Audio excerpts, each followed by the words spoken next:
మిత్రులందరికీ వినాయక చవితి శుభాకాంక్షలు. శరణమయ్య శంకరతనయ. ఆది పూజలు అందుకునే దేవుడు ఊరు వాడ కొలువై ఉండ్రాళ్లు స్వీకరించే బొజ్జ గణపయ్య. వ్యక్తిలో ధైర్యాన్ని, సమూహంలో స్ఫూర్తిని నింపే ఏకదంతుడు. తన భక్తుల మురాలకించి ఆశీర్వదించేందుకు ఈసారి మండపాల్లోకి మన వద్దకి వస్తున్నాడు గణపయ్య. గణపతి మంగళకరుడు, ఆ సర్వమంగళి కుమారుడు. లోకాల్ని పీడించే దుష్ట రాక్షస శత్రుల్ని రూపుమాపేందుకు పార్వతీ పరమేశ్వరులు సంకల్పించి ఆయన్ను సృష్టించారు. దేహాన్ని తల్లి, శిరోభాగాన్ని తండ్రి ప్రసాదించగా అవతరించిన స్వామి గజాననుడు. ఆయన ప్రమద గణాధ్యక్షుడు, సద్గుణ గణాలకి అధిపతి ఆ గణపయ్య. విశ్వమంతటిని ఆదేశించగల నాయకుడు, లోకంలో సామరస్య భావానికి అంకురార్పణ చేసినవాడు.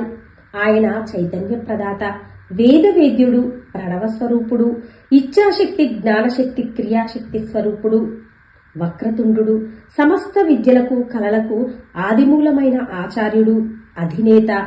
భారత రచనలో వ్యాస భగవానుడు చెప్పే సంఘటనలన్నింటినీ అర్థం చేసుకుంటూ ఘంటం అనగా ఆ కళాన్ని ఆపకుండా గ్రంథాన్ని రాసిపెట్టిన ఘనత మన గణనాథుడిదే.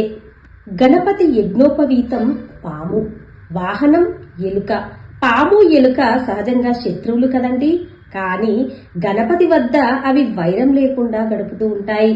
పతంజలి మహర్షి యోగ సూత్రంలో సహజ వైరం ఉన్న ప్రాణులు ఏ దేవుని సన్నిధిలో వైరం లేకుండా ఉంటాయో ఆ దేవుణ్ణి పూజించడం వల్ల యోగసిద్ధి కలుగుతుందని స్పష్టం చేశారట.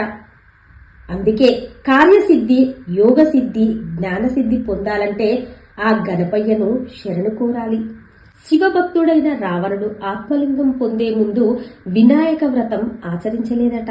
అందుకే విఘ్నం వాటిల్లి దశకంఠుడి కోరిక నెరవేరలేదట.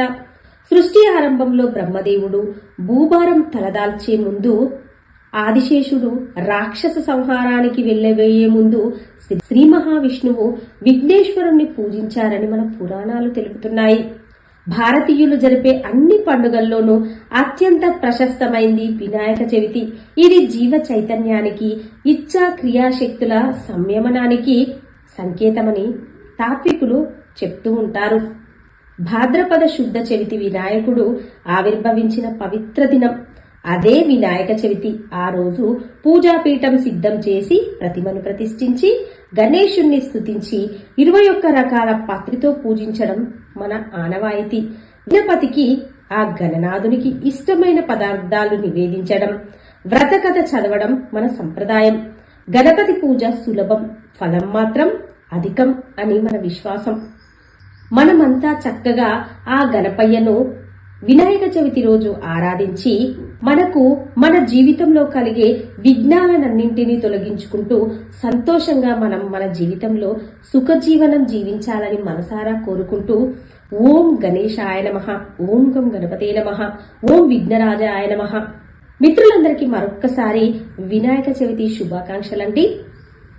వీడియో నచ్చితే లైక్ చేయండి, షేర్ చేయండి, ఛానల్ని తప్పకుండా సబ్స్క్రైబ్ చేసుకోండి.